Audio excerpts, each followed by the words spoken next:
GPTs are generative pre-trained transformers. They are a type of large language model, and they essentially use associations, statistical associations between words to predict the next words in an upcoming sentence. The next upcoming words in a sentence. So if you say something like, my mother got really mad and threw the pan at, there are just a couple candidate words that have higher probabilities than random words. Me, very high probability. My could be another one because it's my sister, my brother, my dog, my aunt, my dad. Someone's name, Janice. Ethel. Mom gets crazy and gets into fights and throws a pan at people. But if you have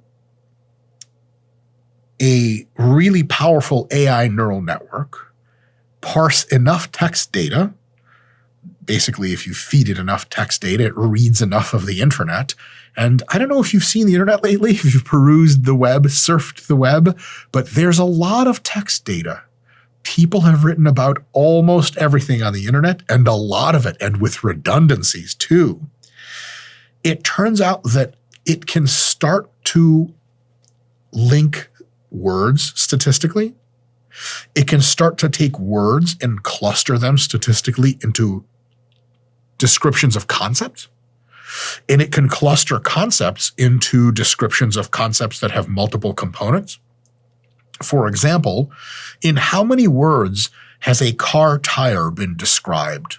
Oh my God, there's maybe like billions of things, trillions of things written about car tires. And if you read, as OpenAI recently claimed, a significant fraction of the internet is what GPT-4 was trained on, the amount of information to have words for how to describe a car tire is enormous. And the way those words are used to describe the car tire starts to intimate to a hierarchical learning system, which is what this is, the meaning behind those words. Because meanings behind words are, their first level of meaning is only associative. If you go to an indigenous culture,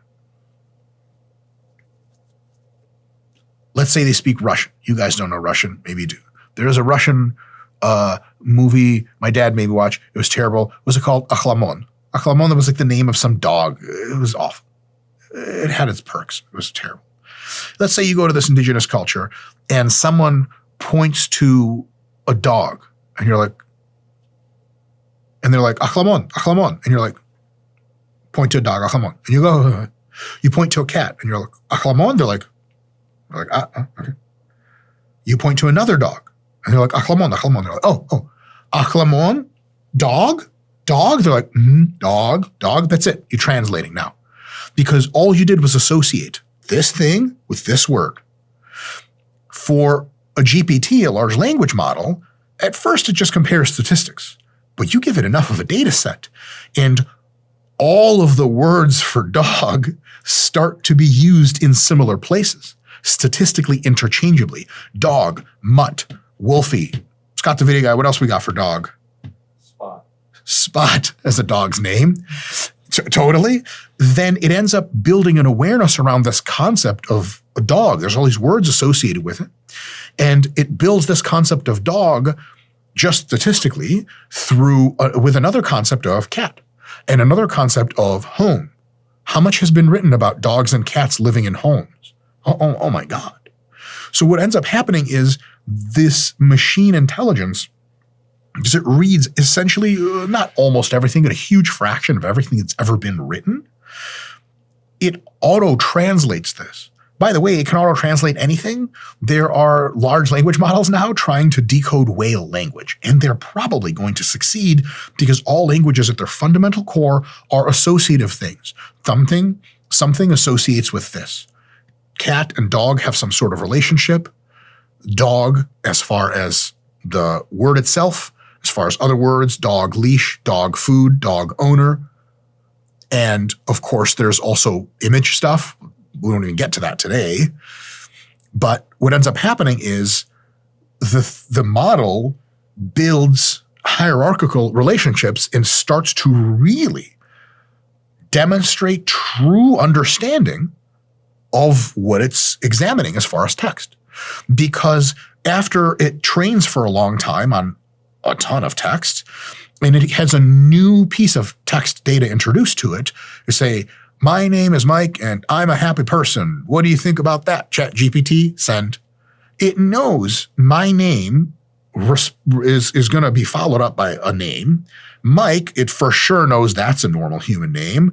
And I'm blah, blah, blah. It knows all of those concepts, and it knows those concept meanings for all those words and how they interlink because it's been trained on so much data. Remember, as a human being can pick up and build their language because we have essentially a genetically not pre-trained, genetically pre-sensitized neural net that's designed to do language. Humans grow a language, it takes them a few years and they grow one totally fine. And they understand. A machine can grow one way faster, and they've been developing these things for a while. I'll tell you that in a bit. But essentially, what ends up happening is this machine starts to build statistical categories, which really are concepts. They really, really are. And it starts to integrate all of them to where it has multiple hierarchical levels of like, okay, I know what a dog is, I know what a cat is. Now I know what house pets are. Now I know what animals are and how they fit into that. So you can ask it like, hey, is a dog the same thing as a squid? And then say no. Because it really knows that a dog's not the same thing as a squid, because it knows a lot about what a squid is and a lot about what a dog is. And it actually tell you about the relationships between dogs and squids. You say, hey, does a dog bark? It goes, yes, dogs can bark. Not all dogs bark, but most dogs are capable of it. Do squids bark? No, squids do not bark because of 8 reasons that it learned on the internet why squids don't bark. And it learned them and a ton of other layering from every possible potential angle that you can come at this for. Maybe not every possible potential angle, but certainly everything it read online. And now it really can understand a lot of concepts. This is a really, really, really big deal. So now you ask it questions and it can deal with hypothetical scenarios and deploy what can only be reasonably described as reasoning skills. Now, some skills it struggles with. For a long time, GPTs were basically enumerate. Like you were like, hey, like what's 4 plus 4? And it, like if you could retrieve that, it's like 8. Or like, okay, what's 4 divided by 2? It's like 6. You're like, no, that I know that you've seen the 4 and 2 together and that's 6, but divided, you don't really know what that symbol means. They're starting to get a lot better at that now because just through exposure, they can statistically assess things, but also potentially later they'll get math engines built in, or certainly a GPT can be taught to access a calculator, and then holy crap, really crazy stuff happens. So in any case, if you feed these things enough text data, really, really cool stuff happens, and you get this huge wellspring of understanding.